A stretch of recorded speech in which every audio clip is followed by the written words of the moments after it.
Appeal মঞ্জুর করে আনোয়ার ইসলাম সাহেবকে মুক্ত করে দেবেন, নতুবা আবার শুরু হবে আন্দোলন। চলো চলো ঢাকা চলো, আবার মুক্ত করো। আমরা প্রস্তুত আছি, যদি পায়ে হেঁটে ঢাকা যেতে হয় তাহলে আমরা প্রস্তুত আছি। মুক্ত হবেই হবে, বন্ধন পাবোই পাবো।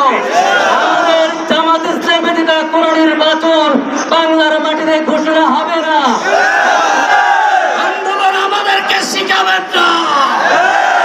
আমরা আওয়ামী লীগের বিরুদ্ধে আন্দোলন করেছি, বিএনপির বিরুদ্ধে আন্দোলন করেছি, জাতীয় পার্টির বিরুদ্ধে আন্দোলন করেছি, অন্তর্বর্তীকালীন সরকারের বিরুদ্ধে আন্দোলন করতে হবে, এটা আমরা শিখি নাই, এখন আমাদেরকে শিখাইতেছে। আমাদের এটি বাজার থেকে খুব শীঘ্র মুক্তি আনবো ইনশাআল্লাহ। জামাতের নিবন্ধন ফিরিয়ে দিতে হবে, মুক্তি দিতে হবে, না হয় আমরা এই বাংলাদেশকে বৈষম্যহীন বাংলাদেশ ঘোষণার বিপক্ষে অবস্থান নিতে বাধ্য হব। মুক্তি চাই,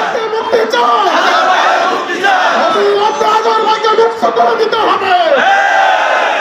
এত বড় ধরনের কর্মসূচি অপেক্ষা করছে, আমরা রাজপথে ছিলাম, রাজপথে আছে, রাজপথে থাকবো ইনশাআল্লাহ।